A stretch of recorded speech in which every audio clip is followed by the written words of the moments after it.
ये एक infrastructure channel है, ये कोई पॉलिटिक्स वाला चैनल नहीं है। परंतु कभी कभी ऐसा होता है कि किसी इंफ्रास्ट्रक्चर प्रोजेक्ट में पॉलिटिक्स भी घुस जाता है। कुछ लोग उस प्रोजेक्ट को डिरेल करने की कोशिश करते हैं। आरे कारशेडच्या कामाला मी आज स्थगिती दिलेली आहे। आज मी स्थगिती दिलेली आहे। हे काम होणार नाही, हे काम होणार नाही, हे काम होणार नाही। अभी क्या हुआ है कि ये जो प्रोजेक्ट है मुंबई मेट्रो 3 प्रोजेक्ट, ये बनके तैयार है। दिन के 2 लाख मुंबईकर इस प्रोजेक्ट का फायदा उठा रहे हैं, बड़े ही खुश है। परंतु कुछ लोग बहुत दुखी है। यही प्रोजेक्ट उनके लिए सरदर्द बना हुआ है। अब आप सोच रहे होंगे, इतनी शानदार मेट्रो मुंबईकरों के लिए तैयार है, लोग बड़े खुश है, इस्तेमाल कर रहे हैं, 2-2 लाख लोग इस मेट्रो में ट्रैवल कर रहे हैं, परंतु कुछ लोग सदमे में है। तो वो कैसे? ये विषय के ऊपर मैंने ये स्टोरी बनाई है। मैं आपको ये दिखाना चाहूंगा कि कैसे ये प्रोजेक्ट कुछ लोगों के लिए सरदर्द बना हुआ है। कुछ दिन पहले ऑपोजिशन के कुछ लोग, मैं किसी के नाम लूंगा नहीं, आप सिर्फ अपना लॉजिक लगाते रहिए और यदि आपको ऐसा लगता है कि आपको पता है तो कमेंट में लिख के भेजिए। तो coming back to the point, कुछ ऑपोजिशन के लोग इलेक्शन कमीशन ऑफिस में गए थे। उन्होंने उनको ये कहा कि अभी आप इलेक्शन मत लो, वो मुंबई इलेक्शन के पहले ही वोटर लिस्ट में प्रॉब्लम है, ऐसा इनको अभी साक्षात्कार हो गया है। इसीलिए ये लोग गए थे इलेक्शन कमीशन ऑफिस में और उन्होंने कहा कि अभी आप इलेक्शन मत लो। मुख्यतः किसी एक पार्टी ने इसके ऊपर बहुत जोर दिया है। तो आप ये सोच रहे होंगे, ये वोटर लिस्ट का issue, Mumbai local body elections, उसका सिग्निफिकेंस ये मुंबई मेट्रो प्रोजेक्ट के साथ में क्या है, मैं कनेक्ट करूंगा। ये डॉट्स आप देखिए। पिछले कुछ महीनों से आप देख रहे होंगे कि मुंबई में एक के बाद एक प्रोजेक्ट्स फडणवीस जी, मोदी जी और ये महायुति सरकार इनॉग्रेट करती जा रही है। पहले ट्रांस हार्बर लिंक किया, फिर समृद्धि महामार्ग का इनॉग्रेशन हुआ जो रिमेनिंग पार्ट था, फिर कोस्टल रोड का इनॉग्रेशन हुआ, फिर नवी मुंबई इंटरनेशनल एयरपोर्ट का इनॉग्रेशन हुआ और अब मुंबई मेट्रो 3 का हुआ। अब मुंबई मेट्रो 3 का जो इनॉग्रेशन हुआ, इसके रिपल्स काफी आए हैं, पॉजिटिव रिपल्स। कई लोगों को ये बहुत अच्छा लगा, लेकिन पर कई लोगों की रात की नींद खराब हो गई। हुआ ये कि उस दिन मैं एक मराठी यूट्यूब चैनल देख रहा था जिसमें वे लोग पैसेंजर्स से सवाल कर रहे थे कि आपको ये प्रोजेक्ट कैसा लग रहा है, आपको इसका क्या फायदा हो रहा है। सारे लोग जो बैठे थे बहुत तारीफ कर रहे थे इस प्रोजेक्ट की और ये सरकार की। वो लोग भी तारीफ कर रहे थे जो टिपिकल कांग्रेस के वोटर्स हैं, परंतु वो भी बड़े खुश लग रहे थे और तारीफ कर रहे थे इस प्रोजेक्ट की और ये सरकार की जिन्होंने ये प्रोजेक्ट कंप्लीट किया है। और जो मुंबई का ट्रांसफॉर्मेशन हो रहा है उस पर भी ये लोग बड़े खुश लग रहे थे जो टिपिकल कांग्रेस के वोटर्स थे। विरोध करने वाले जो नेता है उन्हें भी अभी पता चल गया है कि मुंबई की हवा अब बदल गई है। ये फेवर करती है उनको जिन्होंने ये प्रोजेक्ट्स जल्दी जल्दी पूर्ण किए हैं, जो इनॉग्रेट करते जा रहे हैं और रिबन काटते जा रहे हैं। हवा उनके फेवर में है, ये उनको भी पता चल गया है। इसीलिए यदि अभी इलेक्शंस होते हैं मुंबई के तो दिक्कत का सामना इन्हें करना पड़ सकता है।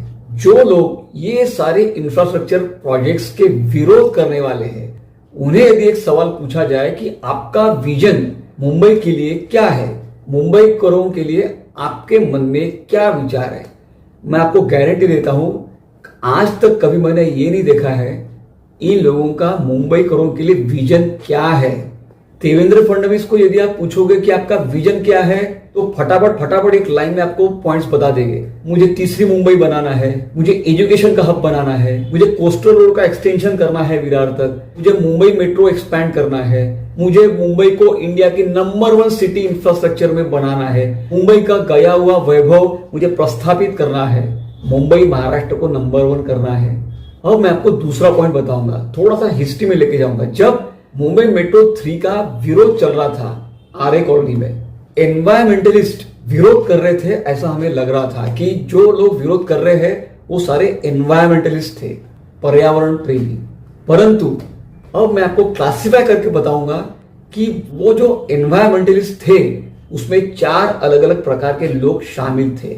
वो कौन से थे सुन लीजिए। पहले तो वो है जो सच में पर्यावरण प्रेमी थे, एनवायरमेंटलिस्ट थे, ट्री लवर्स थे, वो थे उसमें, परंतु दिक्कत ये थी कि ये जो एनवायरमेंटलिस्ट थे उनका प्यार पेड़ के लिए बिल्कुल सही है। I am also an environmentalist.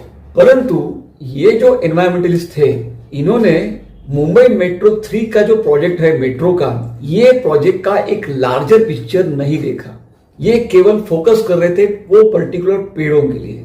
परंतु ये जो प्रोजेक्ट है, इन एनवायरमेंटलिस्ट लोगों ने इस प्रोजेक्ट का एक लार्जर पिक्चर देखना था। पिक्चर क्या था कि कैसे ये प्रोजेक्ट मुंबईकरों के लिए फायदे का रहेगा, लाखों मुंबईकरों के लिए। 2 लाख लोग रोज इस्तेमाल कर रहे हैं, मतलब कितने लोगों को ये प्रोजेक्ट की आवश्यकता थी, ये है लार्जर पिक्चर। ये एसेस करना ये लोग भूल गए थे या इन्हें पता ही नहीं था।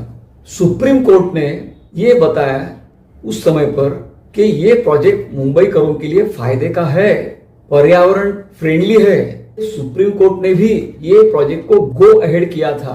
अब दूसरे प्रकार के लोग जो ये विरोध में शामिल थे, सुनिए, बड़ा इंटरेस्टिंग है। डुप्लीकेट एनवायरमेंटलिस्ट, ऐसे लोग जो वहां पर पब्लिसिटी के लिए आए थे, सेल्फी फोटो अच्छा टाइम पास कर रहे थे, क्योंकि ऐसे प्रोजेक्ट्स में काफी पब्लिसिटी मिलती है। वहां पर कुछ यूट्यूबर्स भी आ गए थे, मीडिया चैनल्स वाले भी आ गए थे।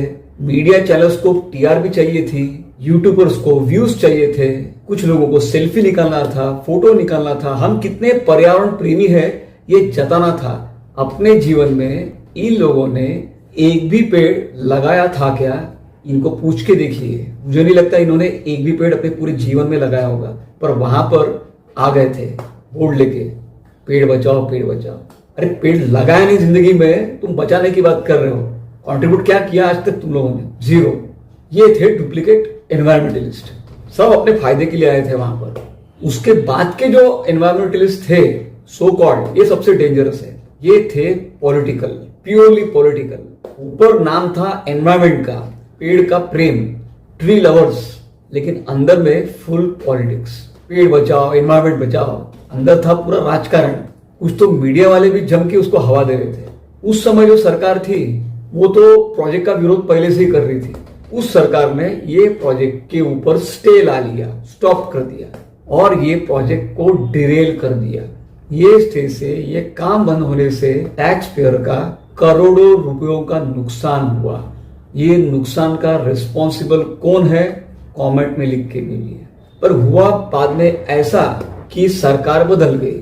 जैसे ये सरकार बदल गई, सरकार ऑफिस में आते आते देवेंद्र फडणवीस जी ने तुरंत ये प्रोजेक्ट को फिर चालू कर दिया और फिर डबल स्पीड से काम चालू कर दिया। एक भी दिन वेस्ट नहीं किया इन लोगों ने। अब देखते देखते प्रोजेक्ट पूर्ण हो गया। अब प्रोजेक्ट पूर्ण हो गया, मोदी जी ने रिबन काट दी, लोगों ने इस्तेमाल करना शुरू किया। अब देखते देखते सामने इलेक्शन आ गया, इलेक्शन सामने है, अब हो गई गड़बड़। मुंबईकरों को ये अच्छी से पता है कि किन लोगों ने ये प्रोजेक्ट का विरोध किया और किन लोगों ने ये प्रोजेक्ट पूर्ण किया। ये एक साधारण मुंबईकर को पता है, इसमें कोई कंफ्यूजन नहीं है। इसीलिए ये लोग अब ऐसा चाहते हैं कि इलेक्शन तुरंत न हो, इलेक्शन पोस्टपोन किया जाए। चैनल इंफ्रास्ट्रक्चर के लिए है, परंतु इंफ्रास्ट्रक्चर में यदि पॉलिटिक्स आ जाता है तो उसे भी कवर करना जरूरी है। इसीलिए ये वीडियो मैंने बनाया है। ये वीडियो आपको कैसा लगा, मैं चाहता हूं मुंबईकर अपने व्यूज एक्सप्रेस करे कमेंट बॉक्स में। ये वीडियो को शेयर करें, ये स्टोरी को शेयर करें, वीडियो को लाइक करें, हाइप करें, चैनल को सब्सक्राइब कीजिए। मिलते हैं अगले वीडियो में। धन्यवाद।